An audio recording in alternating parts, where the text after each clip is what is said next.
warahmatullahi wabarakatuh. Perkenalkan, nama saya Yuli Listiani, mahasiswi dari jurusan Psikologi Pendidikan dan Bimbingan angkatan 2018.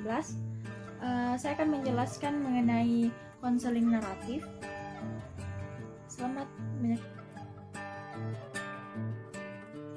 Konseling naratif merupakan sebuah pendekatan yang menggali masalah individu dengan menggunakan cerita atau narasi.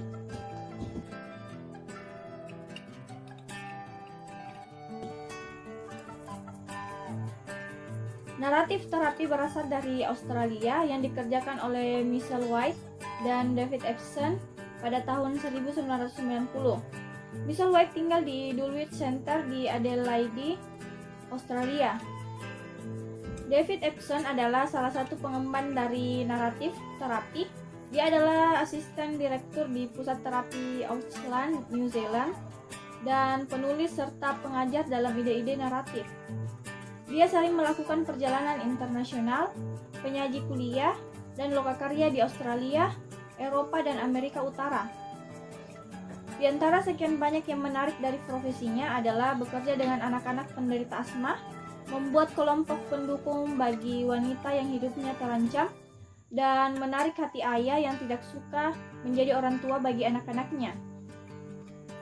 Mengantarkan banyak bukunya, Terapi Naratif untuk Tujuan Mengobati pada tahun 1990, Karangan Kehidupan, Wawancara dan Ujian Tulis tahun 1995, dan Naratif untuk Terapi Kehidupan tahun 1997. Konseling naratif ini didasarkan atas asumsi sebagai berikut. Yang pertama, perspektif naratif berfokus pada kemampuan manusia untuk berpikir kreatif dan imajinatif.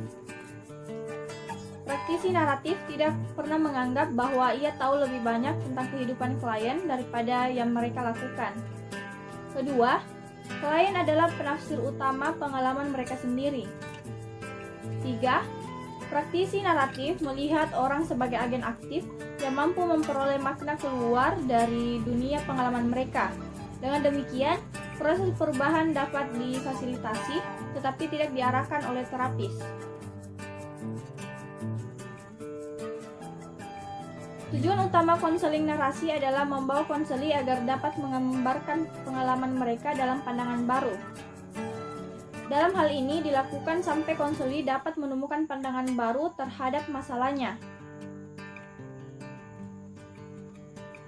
1. Berkolaborasi dengan konseli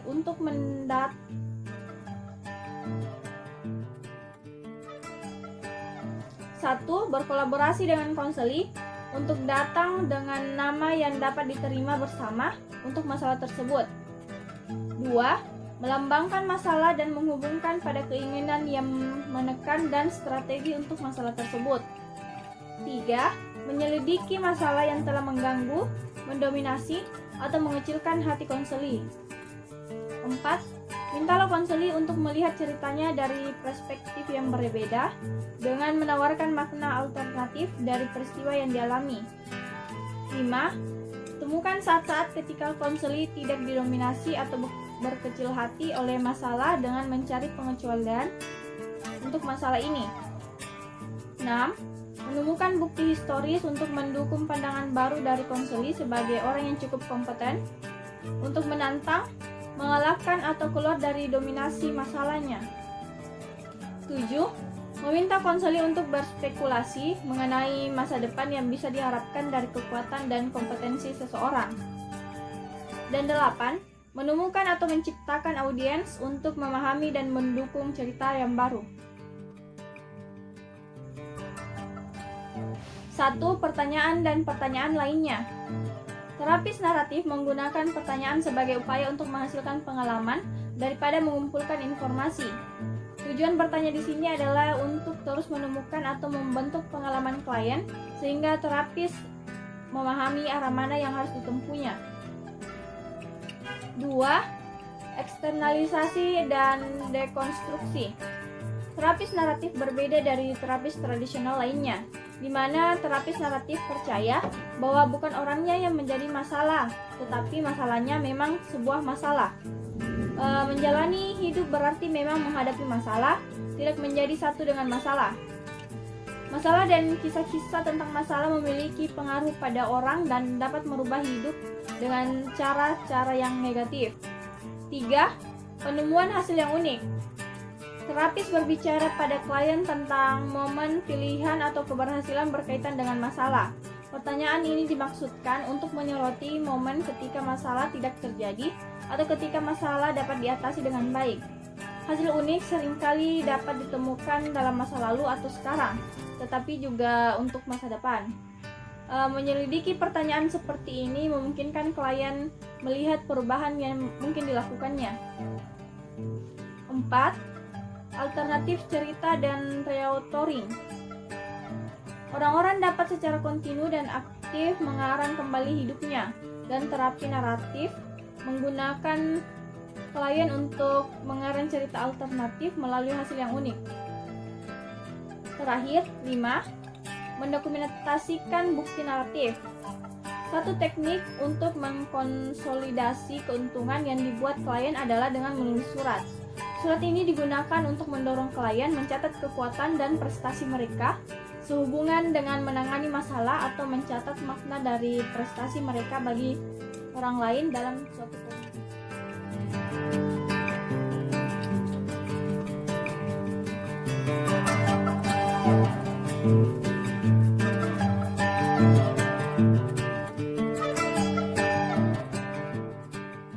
Waalaikumsalam, silakan masuk. Iya Bu, Kalau boleh tahu nama kamu siapa? saya Nurul Bu, biasa dipanggil Nurul. Baiklah, kamu kesini dengan siapa? Sendiri Bu, Lalu rumah kamu di mana? saya tinggal di Goa Bu. Oh, dari Goa ya. Setelah mendengar perkenalan dari kamu, apa ada sesuatu yang ingin kamu sampaikan? Iya Bu, Baik, lanjutkan. saya ingin berkonsultasi ke Ibu mengenai permasalahan yang saya rasakan selama pembelajaran online atau daring. Oke, baiklah. Proses konseling ini akan kita lakukan selama 30 menit dan kita akan menggunakan waktu ini dengan efektif. Tapi sebelum itu saya ingin memberitahu kepada kamu jika dalam proses konseling ini menggunakan beberapa asas, yaitu kerahasiaan dan keterbukaan, agar proses konseling yang terlaksana ini berjalan dengan semestinya. Jadi kamu tidak usah khawatir dalam menyampaikan apa yang menjadi permasalahan. Iya Bu, Baiklah, coba kamu ceritakan permasalahan apa yang sedang kamu alami. iya Bu, begini. Lanjutkan. Selama pembelajaran daring, saya sedikit susah dalam mencerna berbagai pelajaran yang disampaikan oleh guru. Akibatnya, saya tidak begitu memahami apa yang beliau sampaikan. Tugas-tugas saya juga sering telat dalam mengumpulkannya. Saya sulit berkonsentrasi selama daring berlangsung, Bu. Sulit berkonsentrasi. Iya, Bu. Sulit berkonsentrasi. Ya Bu, begini, di rumah itu saya tinggal dengan keluarga besar. Banyak adik-adik dan keluarga saya, dan mereka terlalu ramai di rumah sehingga saya tidak fokus karena konsentrasi saya pecah begitu saja. Mungkin ada lagi faktor yang lebih konkret yang menyebabkan permasalahan yang kamu alami. Ya Bu, mereka selalu berbicara dengan keras, menyanyi, bahkan ada yang menangis sehingga membuat suasana rumah sangat ramai dan saya merasa terganggu. Terus apakah keluarga kamu tidak mengerti keadaan ini? Kalau menurut saya sih tidak Bu, saya merasa ingin ngekos saja. Coba kamu pikirkan lebih dulu sebelum mempunyai pikiran seperti itu. Ya Bu, tapi saya harus bagaimana? Perlu kamu ketahui juga, saya sebagai konselor tidak dapat langsung menasihati atau memberikan solusi kepada kamu, tetapi kita akan mencari solusi dari permasalahan ini secara bersama-sama. Ya, Lalu, apakah kamu sudah memberitahukan atau menceritakan masalah kamu yang alami kepada orang tuamu? belum Bu, saya tidak berani menceritakan permasalahan ini karena saya tidak pernah diizinkan untuk tinggal sendiri. Baiklah, saya akan membantu kamu dalam proses konseling kali ini. Ya Bu, Jadi saya punya cerita yang hampir sama dengan yang kamu alami. Tapi perbedaannya, kamu saat ini daring, sedangkan saya tidak. Dulu saya juga tidak bisa fokus belajar saat sekolah dulu. Jadi ketika sekolah itu saya merasa tidak betah di sekolah karena begitu banyak perbedaan seperti bahasa. Saya yang awalnya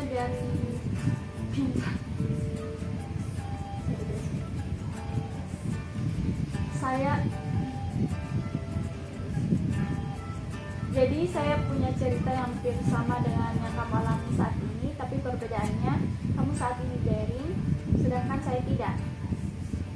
Dulu saya juga tidak bisa fokus belajar saat saya sekolah dulu. Jadi ketika sekolah itu saya merasa tidak betah di sekolah karena begitu banyak perbedaan seperti bahasa. Saya awalnya dari Pinrang harus bersekolah di sekolah yang mayoritas orang di dalam menggunakan bahasa Makassar yang kental. Setiap saya ingin mengutarakan pendapat saya mengenai kebisingan di kelas, saya sering ditertawakan karena bahasa saya yang berbeda. Tetapi alhamdulillah saya bisa mengatasi semua itu. Saya bersikeras mengutarakannya dan akhirnya saat pembelajaran berlangsung, kelas saya menjadi tenang dan tidak berisik lagi. Baiklah, setelah mendengarkan cerita dari saya, apakah kamu dapat mengambil kesimpulan dari cerita yang saya sampaikan tadi? Ya Bu, saya bisa mengambil kesimpulannya. Lalu apa yang akan kamu lakukan untuk menyelesaikan permasalahan? Gus, saya yakin kamu bisa menghadapi permasalahan yang kamu alami dan juga semoga permasalahan tersebut bisa terselesaikan dengan baik dan cepat. Ya Bu. Lalu rencananya kapan kamu akan memberikan masukan tersebut kepada keluarga kamu agar kamu tidak mengalami hal seperti ini lagi? Iya Bu, dalam waktu dekat ini. Ya, saya harap kamu bisa bicarakan kepada keluargamu agar dapat mempunyai titik temu perihal permasalahan yang kamu alami ini. Ya Bu, kira-kira kapan waktu yang sesuai untuk membicarakan ini kepada keluarga saya? Untuk itu kamu harus menyelesaikan waktu kapan keluargamu santai agar dapat membicarakannya. Pendapatmu juga dapat didengarkan. Baiklah Bu, saya mengerti. Baiklah, saya rasa kamu sudah mengerti akan permasalahan yang kamu alami ini. Ya Bu, saya merasa lega. Ya sudah, kamu harus semangat belajar. Ya Bu, pasti. Ya. Kalau begitu saya pamit dulu Bu, terima kasih. Assalamualaikum.